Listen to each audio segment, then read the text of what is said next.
As I travel around with Bernie to all these events around the country, I'll say that the most common thing I hear from people expressing why they're there wasn't my cup of tea, but I actually really appreciate him now. And I say, why? And the word that often comes up, a version of it, is like integrity. That he knows where he's. This is not a place of convenience or sticking his finger in the wind.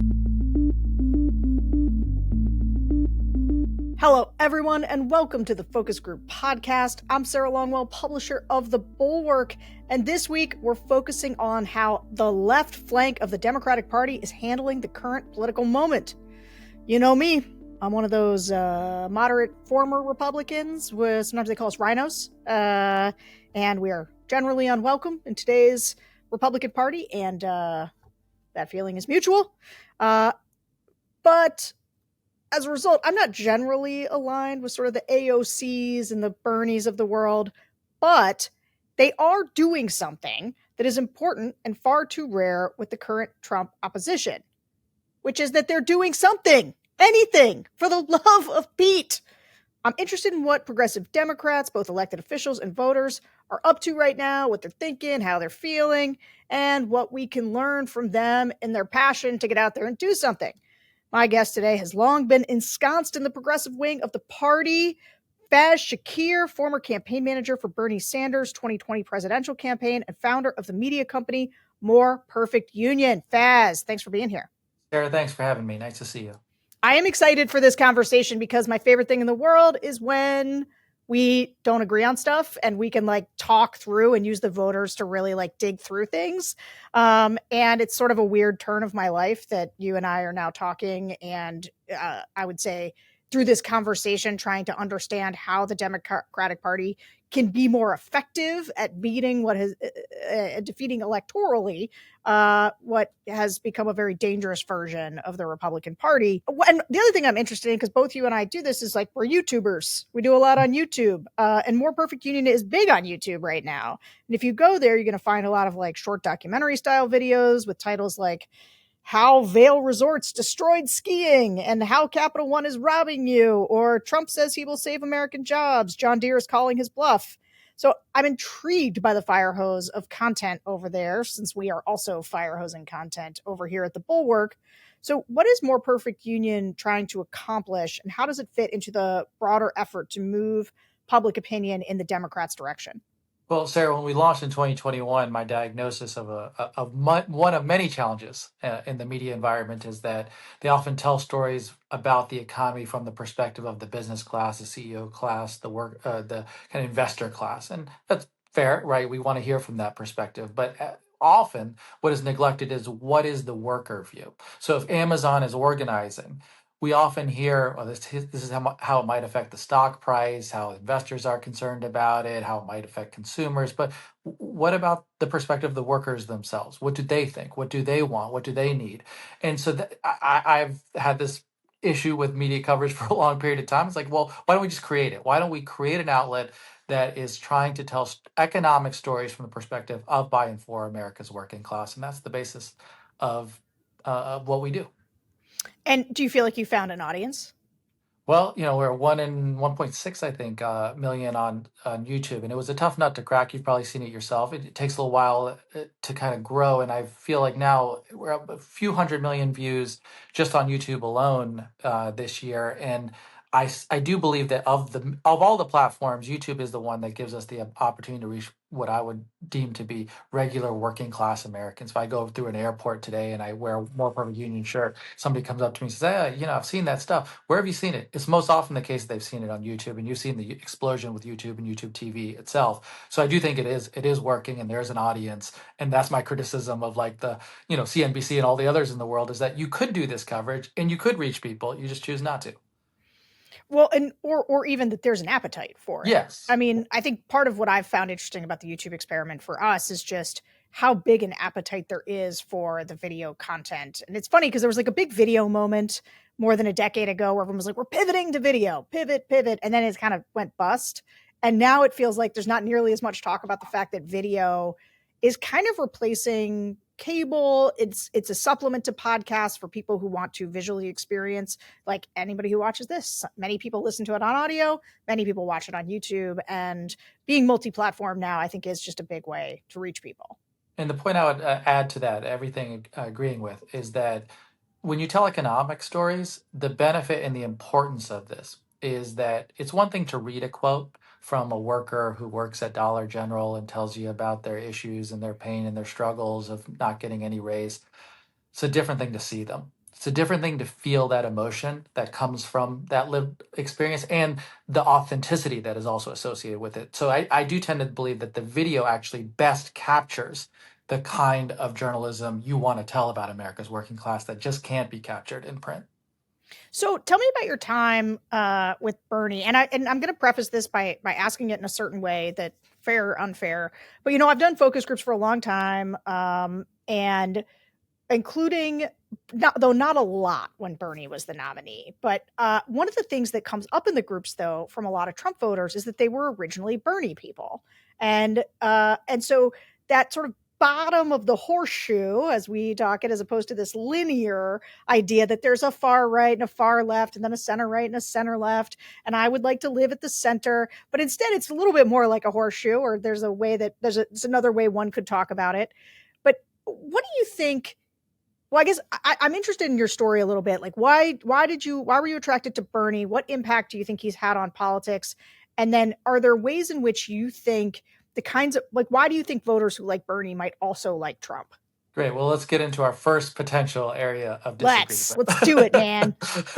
So, first area of disagreement is the horseshoe. So I would suggest a different metaphor for you. It's maybe not perfect. I've heard this horseshoe one before.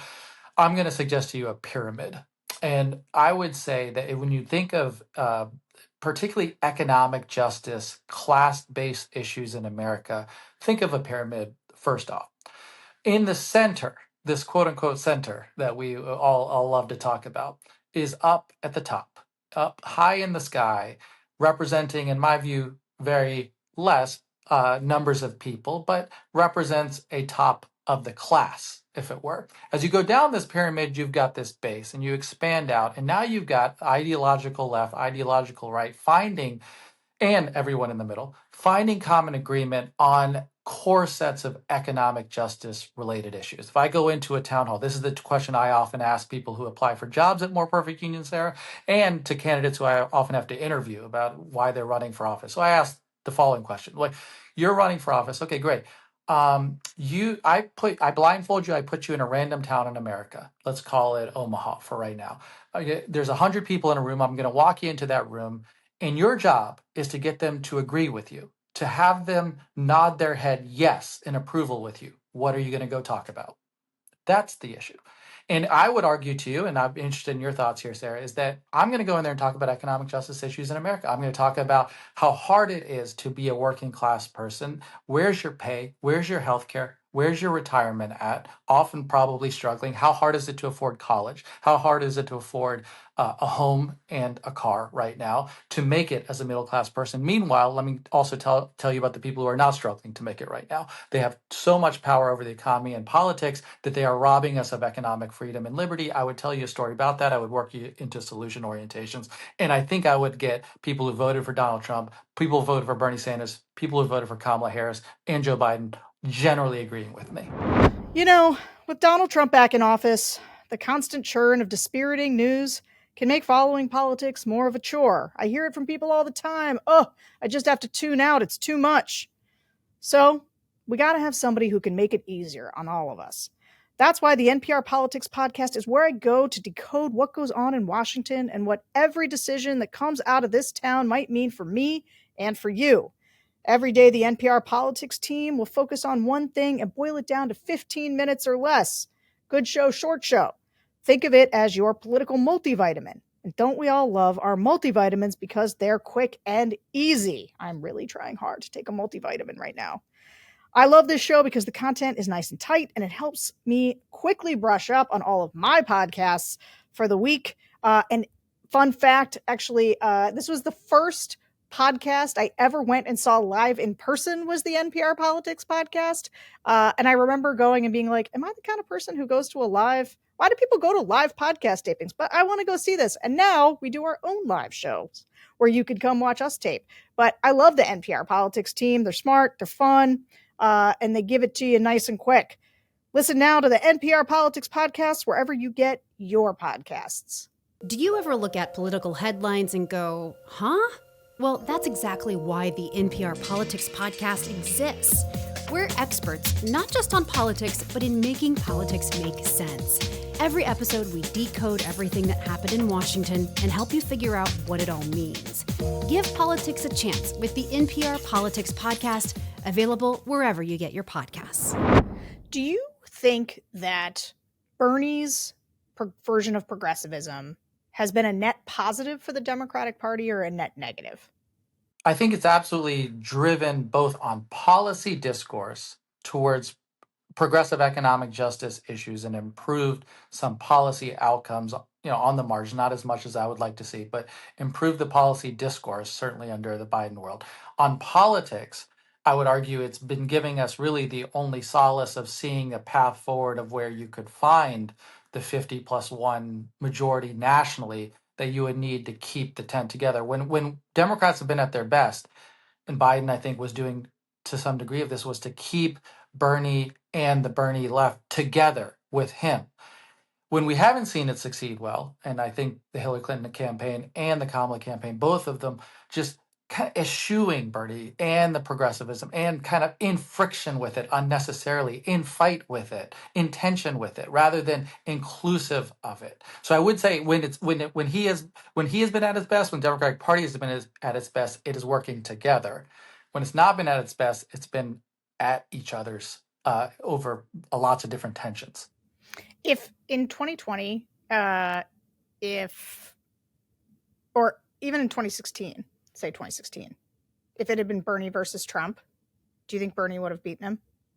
Yeah, that's an easy one for me. I do believe he would have beaten him. You may disagree, but yes, and we could argue why, but I tend to think that the populism of Bernie, I always thought of Donald Trump as a faux Bernie Sanders. He was saying, okay, I see you're draining the swamp. I see you taking on trade deals. I see you saying you want to take on pharma. Well, I'm going to give you the fake version. Well, Bernie would have given you the real version. And the other thing that we're also grappling with, at some point we'll have a conversation about this during this chat, is grassrootsism within the Democratic Party. It has evaporated. It's sad. It's to see the grassrootsism. What is required of people to be associated with this is more than just giving a $25 contribution or $100 contribution. It needs to require something of them to participate in a Democratic Party. That certainly is true in the MAGA movement, less true in a Bernie Sanders, less true in a Democratic Party, but certainly true now, as you're seeing with fighting oligarchy rallies, that we have a sense of a vision of people being involved in the struggle with us. All right, let's get into it. I want to start with something we do at the start of a lot of the Democratic groups, because I've been interested. Sometimes I have sometimes some shorthand on the Republican groups, and then the Democrats. It's funny, they feel more and more familiar to me as time goes on. But I often ask a question that I'm interested in, which is why they're a Democrat. Why did they become a Democrat? Why do they identify as a Democrat? Whereas with the other ones, it's more like, why'd you vote for Trump? Because now the Democrat is still a party. Republicans are just a Trump phenomenon. So all the voters you're going to hear today are Democrats who want the party to move in a more progressive direction. So people who listen to this podcast know we did an episode where we kind of broke down the difference between people who said they wanted the Democratic Party to be more moderate and people who wanted the Democratic Party to be more progressive. We've done several groups along these lines, and these are all people from the I Want Democrats to Be More Progressive groups. So let's listen to what the pro-progressive participants told us about why they became a Democrat. I think that for me, the calls for expanding universal health care was really the biggest issue that I believed in and gave me a lot of optimism for the future and the kind of policies that we would see come to fruition. But at the same time, as I was developing these ideas and, my alignment with the Democratic Party, I also started to simultaneously get very upset and frustrated with the silly ways in which the Democratic Party just sticks it to themselves. And The Republican Party, unfortunately, as we see, are running circles. And I think that a lot of the issues that we'll discuss are going to be rooted in a lack of action towards addressing some of things that the working class Americans really needed. And some of the policies, honestly, that brought the Democrats to their power, from FDR and the New Deal politics. My mother worked for the Washington Teachers Union. She was the administrative assistant to the president of the Washington Teachers Union. So I was exposed very early to that type of environment. She took me to Martin Luther King's speech, and there was a neo-Nazi there, by the way, who pointed a gun at us. They didn't want a little white girl there, and Secret Service pulled him away. I will never forget that. I was little enough that my mother dragged me away by the hand. But it was that sort of thing that formed me. And they taught me to care about people no matter who they were, what they looked like. And it just stuck with me. And then I just have a natural sense of right and wrong, I think. I want to stand up for people. And I feel like Democrats, historically anyway, have stood up for people who are underserved. And so I remained a Democrat for that reason. But I just wish that they would remember that's who they are, and realize that they can't compromise right now. There's no such thing as compromising right now. When I was a kid, very much working class city. My parents came from Iowa, and Iowa Republicans and all that those bring. And my parents didn't agree with them. And they left Iowa and saw that there was something beyond cornfields. And I was just raised to treat others well. You try to help your neighbors, things like that. And I never saw that with the Republican Party. I think the last two elections, I voted more to keep Donald Trump out of office than I did to put one of the two candidates in office. I think I ultimately identify as Democrat because I just can never get behind any of the identity politics stuff that side represents, the Republican. I can't get, behind the divisiveness, the hatred, like Victor said, the not being inclusive or anything like that. And not even super big on the cultural stuff. I just couldn't say to myself, well, I like this tax plan, but I'm going to ignore all this heinous stuff that they spout. As a child of the 60s and early 70s and the height of the civil rights movement in the South, grew up in Memphis, I saw the Democratic Party from the time of my elementary school learning as a party that would fight for people who looked like me. And so obviously I'm going to side with that group of people. I was in middle school when Obama kind of hit the zeitgeist. And it's very interesting because I was thinking about what made me a Democrat. My mom was a Republican. My dad was a Democrat. We didn't really talk politics. And I kind of joined the Democratic Party for very similar reasons that I see young people today joining the Republican Party, which is it was just cool. Like Obama was cooler than McCain. Like by a country, like he was young, he was charismatic, he was an amazing speaker, and I didn't quite understand the politics of it, right? I didn't actually understand his policies at the border. I didn't actually understand how Joe Biden kind of forced his hand in terms of same-sex marriage, but he, to me, represented something that I aspire to. And ever since 2008, I've kind of very slowly marched further and further left. And I think it was really solidified. So I live right outside of Charlottesville, Virginia. And in 2016 and 2017, lived a couple blocks from Emancipation Park and had Klans members chilling on my street. And I think I was already pretty Democratic at that point. But going into school the next day and talking to my students, my immigrant students who were terrified and were like, hey, what's going to happen? Like, are they coming to my school? I realized that there was kind of no going back to, there's never a chance that I'm going to vote for a Republican, given my experience in this space working with these students. Bonnie, you said it really well. It's a big tent. And I think, looking at my students and saying, well, this party would really accept all of you.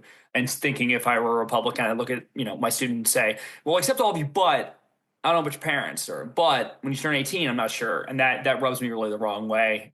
Here's the thing, or I don't know if there's anything that jumps out at you that you want to comment on, but I would just say the one thing that jumped out at me, and specifically on this conversation we were just having about what voters sort of say they want, is that other than the first person who said expanding universal health care and sort of set a policy, the rest of them didn't really talk about economic policies or even policies, period, right? It was just like a values-based thing, which I gotta say is very consistent in the Democratic groups I got to. Like, if somebody said, well, what's the general thing you hear when you ask people why they're a Democrat? It's some version of, well, I want to help people, or like, I think we should be kind and inclusive to people. Like, that's basically why I'm a Democrat. Does that surprise you, or does that sound right to you? That sounds right to me. I'll make a few observations real quickly here. One is you can see the effect that Trump, having been the man in the arena for about 10 years of public life now, has an effect on democratic values and brand.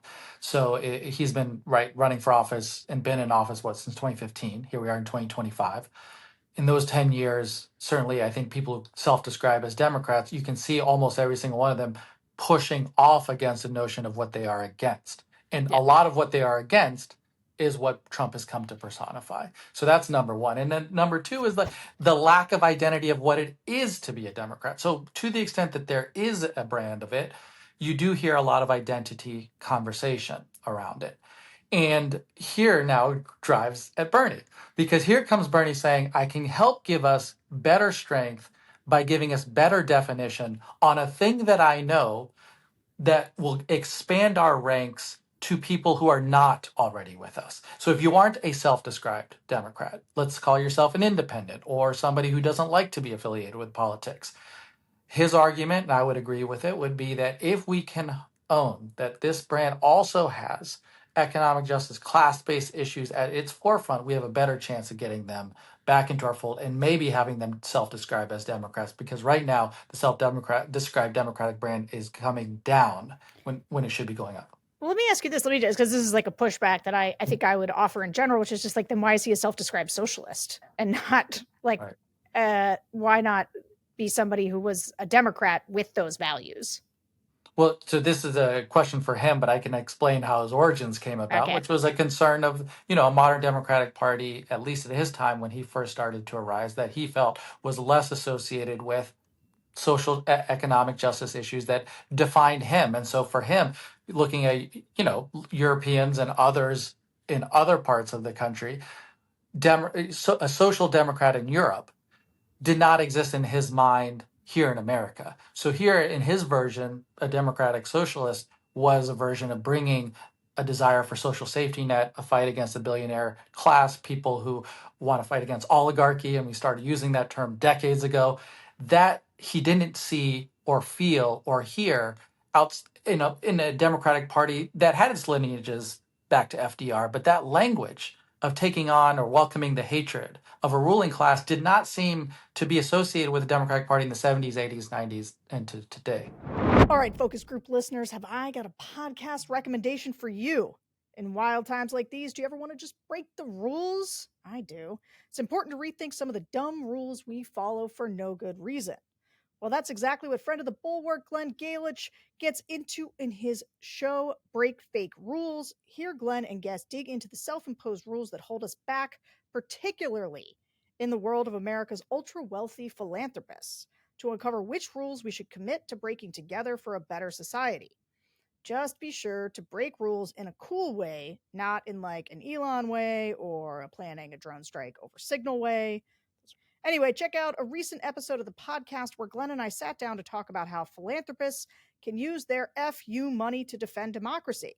Because what is the point of having FU money if you don't tell democracy's enemies FU? If you've ever wondered why we live by certain rules or dreamed of what becomes possible when we do things differently, tune in to Break Fake Rules wherever you get your podcasts. Interesting. Okay. And so you ran for DNC chair a few months ago. What opportunities do you see in the sound we just heard, given the Trump threat? Like, what do you want to see the party do differently, especially from a communication standpoint, but just in general? Well, so one is I think pick fights about the economy that are not solely based on Donald Trump. We are very, clear about the fact that we are a party that is non-Trump. And in trying to establish what we are for, what is a brand that exists when Trump leaves the arena, and hopefully he does, right? We're not dealing with this in 2028, but when we get to this place that Trump is no longer the person in the arena, and we're dealing with what is the Democratic brand at that point? I want to see us have the majoritarian views. The desire of the society is to say, help me understand that you will fight against injustice in our rigged economy, that you are going to deliver something to improve my life. And having lived through the tragedy of what Trump will bring us, whether it be on the economic realms, the due process and authoritarian realms, all kinds of issues that I believe are related to rule of law. Can we deliver a brand that says, for your standard of living, for your desire for a government that works for all people, we here are going to bring you a few things that are important to you. And we can get into this conversation, but for instance, one thing that pops in my mind first off, Sarah, is like you've got a bunch of people who increasingly in this economy work at Amazon, Walmart, Dollar General, Uber. They are gig employees. To this day, they could work 50, 60 hours a week. They're not going to get any retirement. To the extent that they're going to survive in this next generation and have a decent fallback, we're going to have to create portable retirement plans for them. We're going to have to expand Social Security. We're going to do something so that we don't have this next generations falling into desperate poverty or really kind of generational decline of people. If you look at social mobility right now, could you grow up in the bottom 25% and leave it? Increasingly less and less so. That to me, that's what I want a Democratic brand to be associated with. So one of the themes that ran even more strongly through these groups than even other Democratic groups that we've talked to was that voters felt like the party has counted on their votes while not fighting hard enough for their priorities. And I want to play the sound of what that sounded like, and then we'll talk about it. I feel like they're just run down. But I also think that there's a mentality of we've got to be fair. We have to be completely fair and compromise. And like I said before, you can't compromise right now. You're not dealing with rational things that are happening. It's not rational policies, is what I'm trying to say. So how can you deal with it rationally? And I don't know what the answer is. I don't know what they can do either. But it's their job to know what to do. The Democrats have gotten complacent and just status quo for too many years. They figure there's going to be a certain base of people and groups in the nation and areas in the nation that are always going to vote for them, no matter what they do or don't do, and sit idle by. And they just bank on that being a given. And I think people are getting tired of that. And I think that showed this last election. I think they need to get to the people to understand, like, hey, we're not worried about the circus over here. Like, we want to fix these problems. Here's what we want to fix. And if you get enough people that can relate to those problems and have been struggling with those problems, I think you can win people over and you can win people back. I feel like the Democrats have done very little over the last, few decades. Like I said, it's just been status quo for them. And you can see polls, it's like 27% approval rating for the party or something like that. I thought Kamala ran a great campaign. I like to say she ran a great campaign for smart people. I don't think she got to the visceral level, and that's part of the Democrats' problem is a lot of Democrats are really, really smart people, highly educated people, and they don't try not to talk down to their constituencies. One of the things about Obama was that he energized people and he met us at a visceral level, And I think that we're stuck right now in this fear of being too scared to stand up and say, okay, if you are voting against your own self-interest, tell me why. I think that Democrats, at least what we call now the establishment Democrats in this circulating firing squad that's going on, I think that they have really purposely shied away from addressing policy because we have a campaign finance issue. Both parties are beholden to the same donor class, full stop. Yeah. That is what really complicates things and why some Democrats are trepidatious about really going to address what working class people need if it hurts those that are wealthiest at the top. I do feel like the Democratic Party shot themselves in the foot when they did not support Bernie for president. I feel like a lot of Democrats at that point felt like the party pulled the rug out from under them and left them hanging. And it really demotivated a lot of them to want to vote at all. I don't think we had a very good turnout at that election because of that. And I think it also shows how the Democratic Party is continuously just going with a safe choice and supporting someone just because they think they'll get elected or they think they have enough clout, but they're not really listening to the people that make up the party that are actually supporting different options. I am Latino, I'm in a same-sex relationship, and I hate when the party uses identity politics to really lean into that voting base. And I hate it as well when the Republican Party does it, and we know how they do it. It is an economic message that needs to be stuck by. It's money. The Republicans are willing to spend billions of dollars to win races, to buy news stations, to buy newspapers, everything. They're willing to spend the money. If we got money out of politics, we'd have Democrats who are more outspoken. Because you notice the ones who are the most outspoken, the ones who we pay attention to, Jasmine Crockett, AOC, Ilhan Omar, all of these people, they do not accept large donations from corporations. So they're not afraid of pissing off their sugar daddies. They will come out and say it. Just like, Jasmine Crockett said, fuck Musk. But with the money, we can't win them using their tactics. We keep trying to be Republican light. It doesn't work. They can out crazy us every time. I mean, I'm just going to I'm going to put a quarter in the machine because these are your people. I have many bones to pick with some of the things that were just said, but you go. So, one thing that I react to here is we, the Democratic Party, are the party of government, believe in government, increasingly feel like a party of lawyers. When I think of lawyers, conflict avoidance, risk aversion, follow the rules, norms, ethics, and what you sense with Bernie and a desire for a lot of working class people is disruption. How are you going to change the status quo? Not only the preservation of the status quo. There's this sense of muscularity that I come in as a government reformer because I believe in government. I want to challenge it and I want to make it work better. And it's not just in policy idea articulation.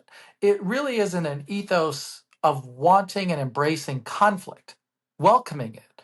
And I think that Mark Bernie, right? Like for a long period of time, I think people associate with that with him. And they don't associate it with a modern democratic brand. And I do think that the part of this is not to get wrapped up in policy conversations as much as just, are you someone who doesn't want to just be a lawyer all the time and a technocrat who wants to make tweaks on the margins, but understand that from a moral justice lens, there's power that is being deprived from people, and I'm going to utilize government that is supposed to work on behalf of everybody. I'm going to wield this for your benefit. And that's what, as a party of government, I do think we have to grab that mantle hard. Bernie and AOC, I guess I'm trying to decide whether I argue with you or whether I try to keep us on schedule and we get through this. I mean, I guess I'll just take one shot here. And actually, I'm gonna pick the fight a little bit with some of the voters who are in these groups. I mean, this idea of getting money out of politics, right? Like increasingly, that is not the case. Like the case of big money in politics is not the issue anymore. Like so many of these small dollar fundraising has become an essential way. And frankly, it powered Bernie's movement, powered Trump's movement, and it powers people like Marjorie Taylor Greene. Like the big money is like you said, people who are risk averse, people who are trying to keep the status quo, or maybe get some things for themselves. But like in general, now you see people being more and more performative in politics in order to raise small dollar funds. And that has become a very viable political path. But I guess maybe I'll just ask you a second question rather than picking a fight. But this is where you and I really do come from different parts of things. When you say the Democratic Party is, a party of lawyers, I actually think one of the things that the Democratic Party has had going for it is that a bunch of people who used to be Republicans, sort of they voted for Mitt Romney, they voted for John McCain, they have politically realigned into the Democratic Party. And that has been a real boon for Democrats up until 2024. Right? Like they now own the suburbs. And I think that they're part of the fight right around 2024 and how it was conducted is like, do you try to appeal to more of these sort of, let's call them center-right voters who do not like what Trump is doing and do not like the insanity of all of it and are willing to vote for responsible, sort of more moderate Democrats? And if you look at any polling, it'll say, do you want the party to be more progressive or do you want it to be more moderate? And overwhelmingly, people say more moderate.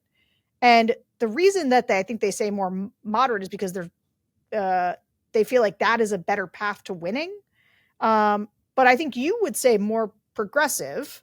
And I just wonder, though, and this is both a question and I guess a thing that I believe, is I'm not sure these voters necessarily want the Democratic Party to be more progressive. I think they want it to be more aggressive. And I don't think those are the same things. And I think you can be more aggressive and win more voters because they especially want people to be aggressive in this moment. But I'm not sure that progressive policy per se is a path toward a bigger, broader coalition for Democrats. Great. 2 points. So one on the money is that Elon Musk really purchased his role as the presiding co-president of the United States. That's true. APAC, crypto, all playing huge roles both in primaries and general elections, not just in the dollar contribution, but in the articulation of who has power to determine outcomes in a political process. Who's going to set the consulting class? Who's going to staff certain campaigns? Who's going to make decisions about what the policy platforms should be? Increasingly, smaller numbers of actors with well-heeled money behind them are playing key roles. All right, so that would be my point number one on just money. Number two is I'm agreeing with you on some of this, but when you look at the Democratic Party decline over this period of time, you got, as you mentioned, some moderates or moderate Republicans moving over. What has happened in the Democratic Party? We become more of a party of the college educated. And as that has happened, you see the decline in the losses in places like Ohio, in Montana. You see contractions. While you may paint a picture of nationally that you can get to 50+1, and I'm not going to disagree with you that you could do this through the suburbs approach that you were just mentioning.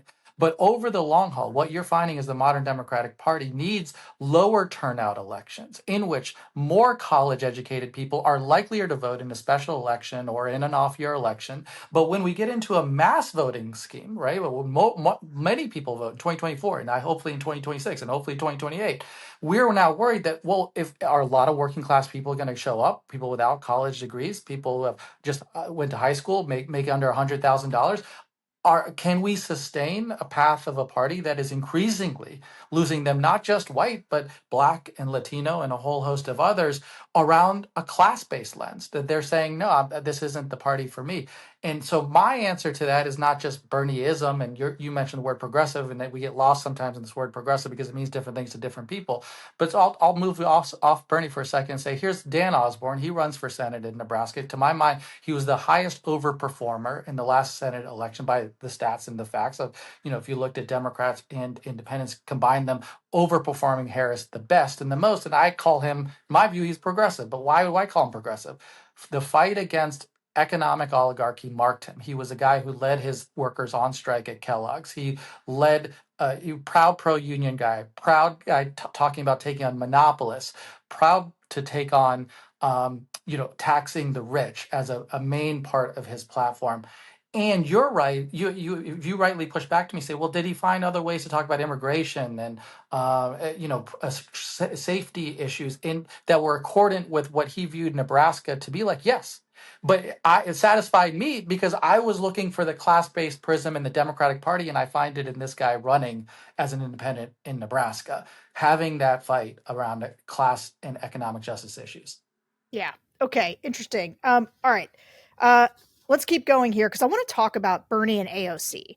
Because these guys, they've been out on the trail, and this is where you get an old Republican squish like me to go, who really, like, when I thought it was going to be Bernie versus Trump in 2016, I was like, what am I going to do? Because I hated Trump with every fiber of my being, didn't want him to be nominated, but I was also like, Bernie, that's a preposterous idea. This guy's a socialist.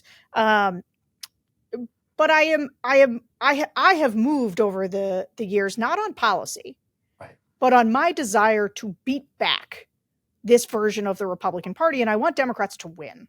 And I'm not policy agnostic, but I am pretty open to, like, what is the best strategy for winning right now? Even if I have to make some policy concessions of my own. So for example, I'll just give you, like, I think unions, for example, are like a relic of the past, that trying to sort of breathe new life into them in some way is not a viable political path forward.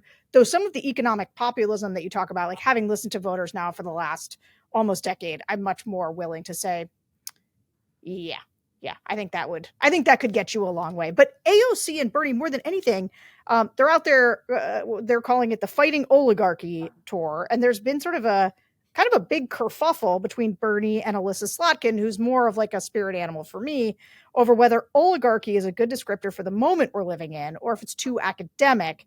And you've weighed in heavily on Bernie's side, and I'd like to have this conversation. Great. So oligarchy. Like, we'll start with that. I mean, listen, I've never met Senator Slotkin, and I have no personal animus towards her. I would just make this general observation. We've got out now to 30,000 in Folsom, California.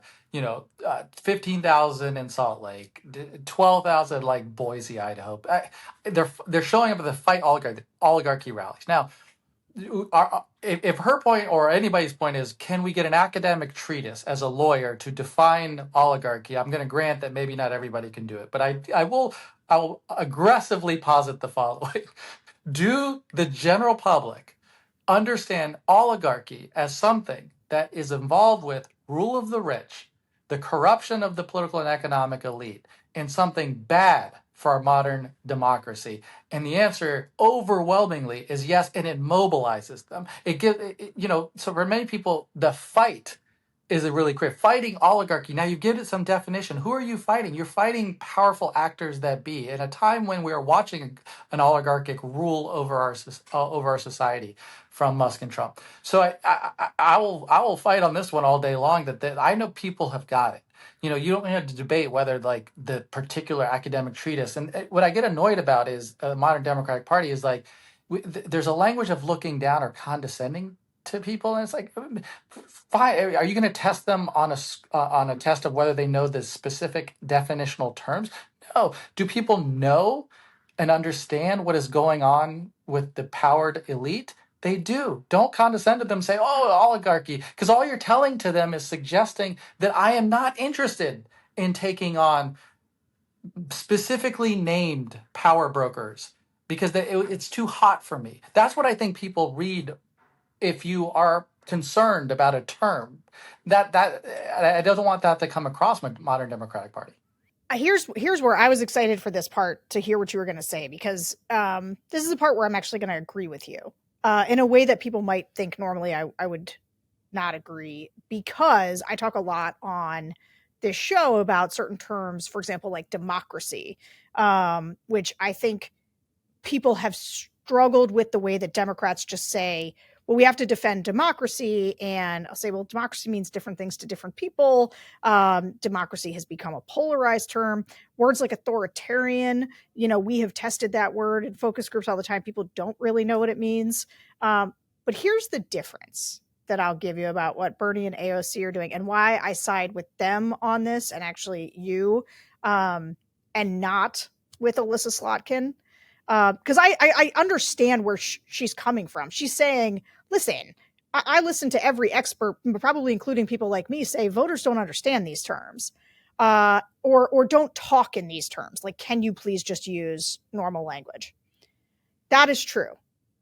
But what is also true is that if you pick a message and you stick with it and you try to bring people into it, because I think you're right. People understand it from context, if nothing else. Like, they know what you mean in this case, and it means a specific thing. And I actually don't think Alyssa's shying away from it, or Senator Slotkin. I don't know her personally, so I can't just use her first name like we're friends. I don't think Senator Slotkin is actually trying to say that, like, oh, I'm afraid of you going after moneyed elites. I think she genuinely is worried that these are academic terms that maybe voters won't resonate with. But, like, to your point, two things are true. One, it clearly is resonating. And two, there's a difference. And this is my key point. I really want to say this, and I really want to step on it because it's important to me that people understand this distinction. There is a difference between analysis of, hey, my analysis is that most people don't know what authoritarianism is, versus there is a world, though, where we could teach them what it means, or show them what it means, or rail against it to such a degree that they know what it means. And I think that the problem with people are over learning the I think what was a failed experiment in getting people to care about democracy, which is because democracy could be a very non-specific term and mean a lot of different things to different people. Oligarchy is actually a pretty specific term that means a pretty specific thing. And so if you and like authoritarianism was funny. I remember describing it to a group of Republicans, asking if, what they thought. And I was like, now that you've heard the definition of authoritarianism, who do you think is an authoritarian? None of them said Trump. They were like, Hillary Clinton's an authoritarian, right? Like as soon as you described it for them. So like much of it is just giving people like, no, this is the term we're going to use. And like, you understand what it means. And so I think that is what offense looks like in a specific way. So anyway, I agree with, go ahead. Well, so one is fight, right? Like when I think of Bernie, and I do tend to think that one of the things going on here is you have people who don't want to necessarily associate politically with Bernie, so they kind of like find ways to create political space for themselves, and that's fine. I'm not. Everybody run according to their own convictions and desires. Go for it. But then the fight that you want to faux pick over oligarchy is a foolish one to me. There's other areas you could just create political space for yourself. So fight oligarchy does two things that are hurting within the modern Democratic Party. There's an indication of desire for conflict, a muscular desire for it, and a willingness to name names and name people, and from a class-based perspective, powered elite that we want to take on.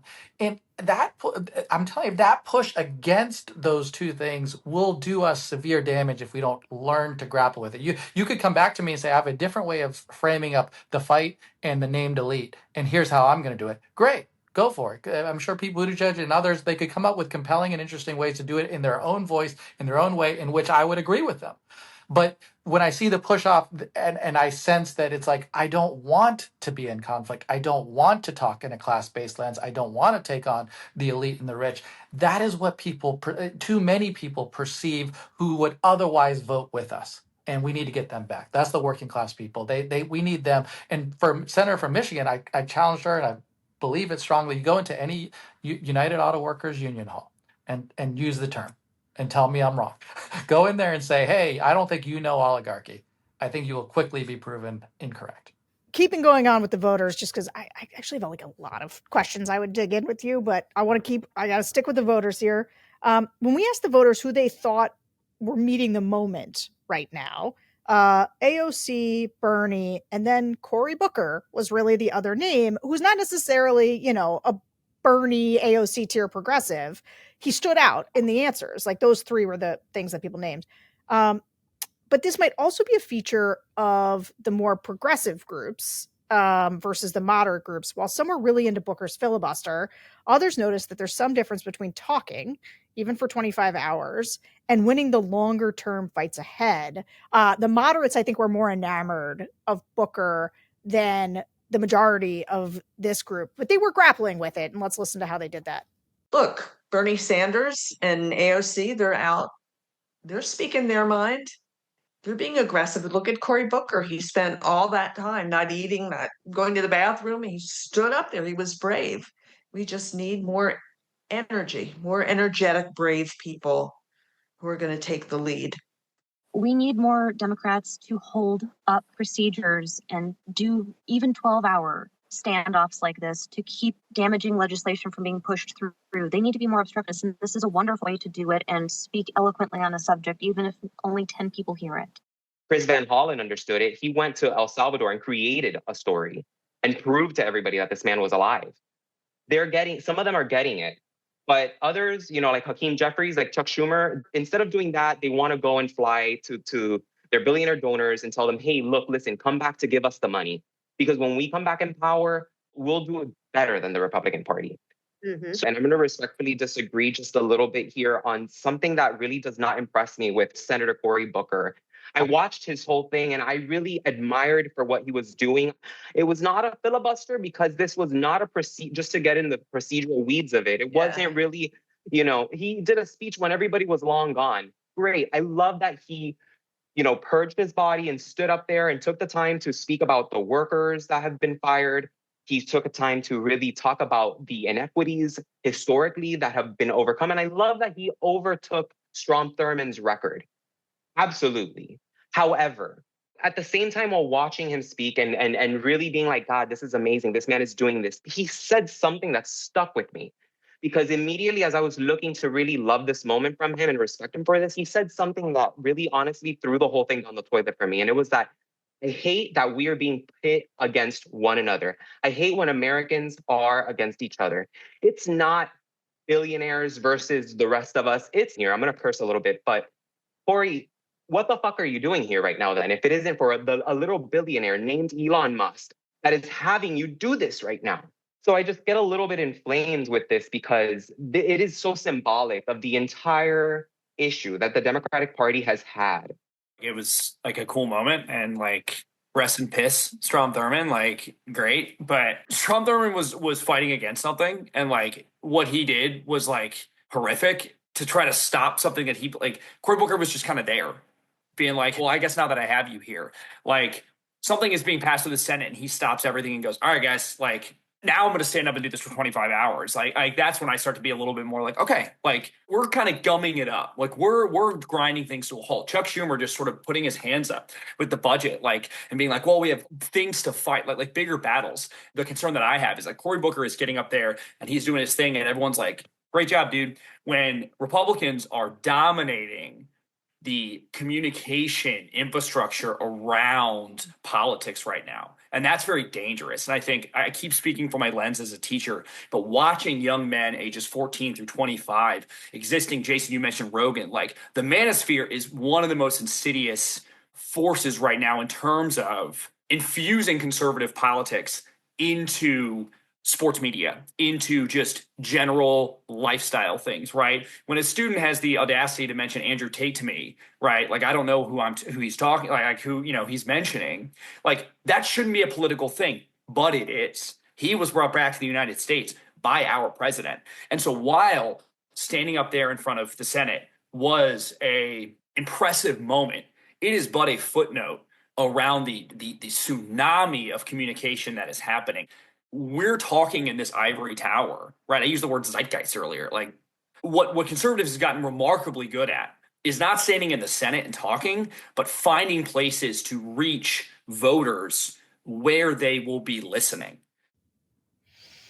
Okay. One of those guys is like, he's your guy, right? One of those guys who was saying, okay, oh, he was like, yeah, Cory Booker's giving the speech, but he was like, don't hate billionaires. What are you doing? That guy, that was your guy. That's my guy. That's my guy. I my own impression of listening to folks is that they are asking and demanding of a Democratic Party that one is treat this moment as not normal. It's not normal. Don't come into your job and pretend like, hey, it's just a normal situation and we got to fight the opposition. Second, related to that, is I'm not a senator. I'm not a governor. I'm asking you, figure out what authorities are available to you. Own the job. Come in every day, roll up your sleeves, figure out things. There's an impression and understanding of the public, and they are not wrong, to say, treat this time as not normal and figure out different and compelling ways to break through. Because I see Donald Trump finding interesting and compelling ways to take money away from universities and deport people for no good reason and all kinds of other heinous things. He's coming with some conviction orientation on his own side and novelty of different ways he was going to go about his work.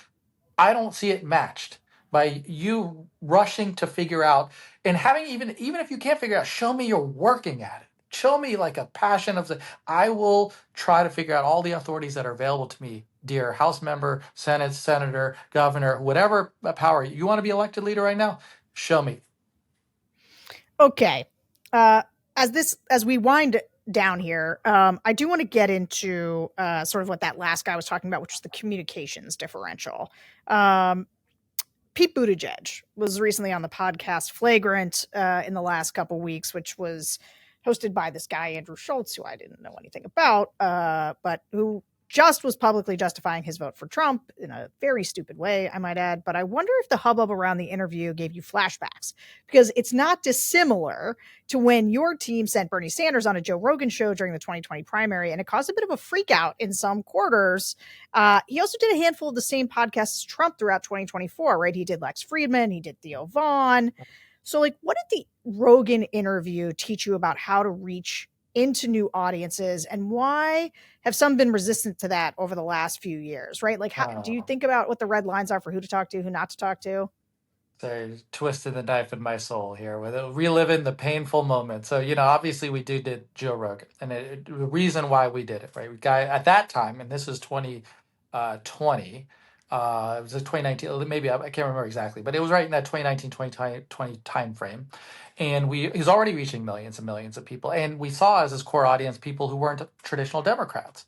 And he indicated he liked Bernie Sanders. So we're like, hey, we'll go and talk on this show. And as a result, Sarah, we got screeds from MoveOn.org and Human Rights Campaign public statements saying that we were betraying the values of the Democratic Party and progressives by merely going on to the show to talk to people with whom we disagree. And, my fight against them then and now was that we don't do any persuasion if you don't go and try to talk to people with whom you disagree.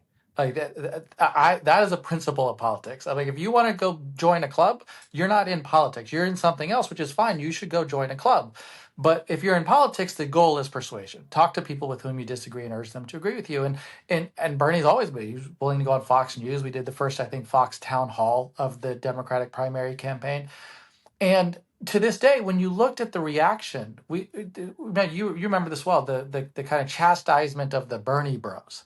The sense that Bernie has people who support him and they're ugly and they're nasty and they do these things. And I would argue for a long period of time that when you talk to working class people, they aren't cut and dried perfect politicians.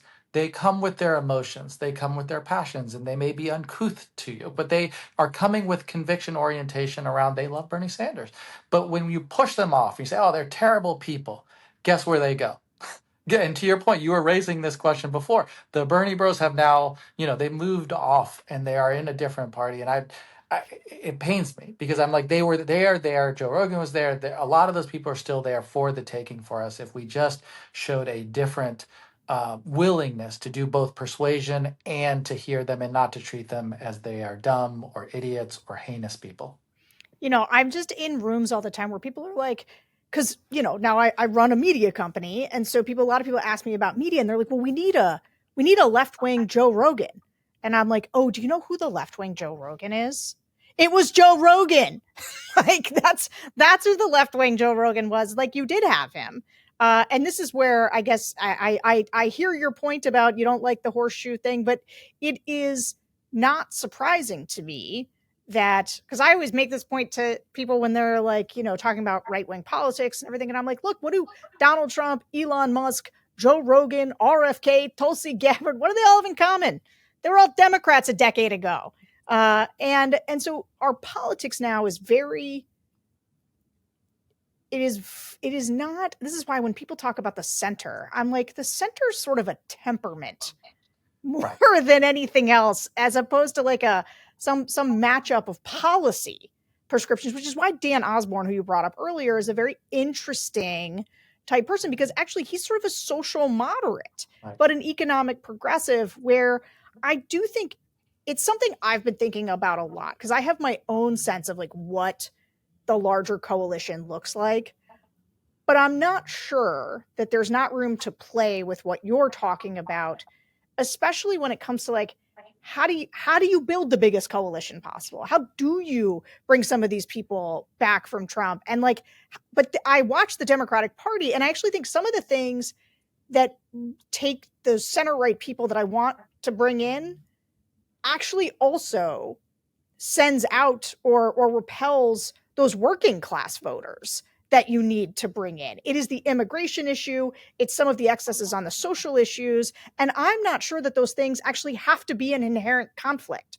Like there is a world in which they could work together under a certain kind of leadership or somebody who was good at explaining them or talking about them. And I wonder, first, I'm happy to have you react to what I said, but also if you see leaders like that out there, that you would point to in this moment besides AOC? Yeah, so exactly to your point, when I think of economic primacy, the issues of working class economic issues as being at the forefront, the thing that I prioritize while giving lenience to those to say, hey, find with your convictions, your own racial, social justice standing on things that have to be true to you. When I look at that prism, I say, I find commonality with people like Marie Glueschenkamp-Perez, who represents a purple district in Washington, or Jared Golden in the state of Maine, Chris Deluzio from Pennsylvania. You think of a whole series of candidates that span ideological spectrums that I think if you take Sherrod Brown and John Tester, people who I like, those were, in my view, associated with working class economic justice issues. That's what bonds that whole crew. And they may come to different positions and postures because one represents Montana and another represents, Maine and another represents Washington State, that they may come to different places on social justice issues. My view on a lot of the social justice issues, you got to come to it with a place of conviction. My concern with Kamala Harris is that, when you run a campaign, people expect that you're going to own the position that you held. And if you want to change it, help me understand why you changed it. But what they don't reward is that the conviction orientation leaves you. You can't talk about it. You sense like I'm afraid to talk about it. I actually think she wouldn't have been penalized if she could just own this is what I believe on these social justice and give allowance for while you may disagree with me. This is an area that I happen to hold, and for these following reasons, as long as, again, from my viewpoint, economic justice primacy comes first and foremost. Here's the areas with which we all agree, and I want to get something done for you to improve your standard of living. I agree with that part pretty vehemently that, the problem for her was that when people say they didn't know her, part of what they meant was, we didn't really know where she stood because we know she said all this other stuff before, and now she's saying this stuff. And this is where actually I think the argument over was she like progressive or moderate and she ran this way and whatever is like ends up being stupid, because that's really like what they did was they worked in concert to make people distrustful of her. And so like neither of them was believed as authentically her, which is more important. That authenticity is more important than just about anything else. And it gives you a sense of the assumptions I'm making, and it's interesting to hear that you may agree with them, which is that I think people's ideology is not very simple to just put on a left to right spectrum. They are all over the place, and even when they are all over the place on a mix of issues, they give allowance. I mean, I take the issue of Donald Trump on the 2020 election was rigged, right? He said it so aggressive. I mean, if you polled that, and you know this well, that's what's 30%. How many people actually agree that the 2020 election was rigged? But they are saying, well, he seems to believe it. He says it all the time. That's not the thing that I'm going to, at least 50+1% of this country, is not going to hold against him. I disagree with him on that. But then on these other sets of issues, he's speaking to me on things that I agree with. I take that lesson and say it can apply to a lot of different things. As long as you are coming to it from your own place of conviction, orientation, you want to stand on that hill and defend and explain it and give allowance, say, okay, you may disagree, but this is where I stand. I tend to think that people will reward you, not penalize you. And sadly, we never got to see it play out where Harris would have done that and just say, own some of these positions and say, what do you believe? Why do you believe it? Yeah, if you've changed your mind, just like walk us through the evolution. Like we're here to listen. And this is the communications world we live in now, which is that voters want to hear a lot from you. You cannot put out press releases. You cannot do carefully crafted speeches. That's a little bit part of the job, but it is not the whole job anymore. And I feel like this is where Democrats are not catching up communications wise. Like they thought if they hid her maybe a little bit like they hid Joe Biden, that people would it would be like the bounce off of Trump, like just our polarization they hated Trump enough, but that's not good enough. Like people want to know you. They're going to have a parasocial relationship with you. Like as a podcaster, I know how much that is a thing now. People have changed with their phones and the way they engage with people. And Trump changed what it means to be a politician now, like it or not. And it wasn't just him. Like but of the moment, people got used to hearing from him all the time, better or worse. And so they felt like at least, I don't know, I could follow what he's saying because he says it all the time and I hear it all the time. And as I travel around with Bernie to all these events around the country, I'll say that the most common thing I hear from people expressing why they're there, because there's all these people who voted for Hillary to say, it's a version of what you said earlier, which is like, it wasn't my cup of tea, but I actually really appreciate him now. And I say, why? And the word that often comes up, a version of it, is like integrity. That he knows where he said, this is not a place of convenience or sticking his finger in the wind. This is a place that he owns with a degree of confidence and a conviction orientation. I want to hear that. I want to feel that. I want to see somebody see things through a moral justice lens, a right and a wrong, and a willingness to call a spade, and I think, as people searching for lessons, right? And I think we're just talking about the lessons of 2024, the shortcomings of that Harris campaign. We're also seeing the upswing of, in my view, one of the lessons of Bernie and AOC running around is, damn, that is refreshing to see integrity of conviction. And I hope that more people, wherever you might be, even I might disagree with you ideologically on policies, come at it with conviction. Ask the question. Harry Reid used to do this when I worked for him.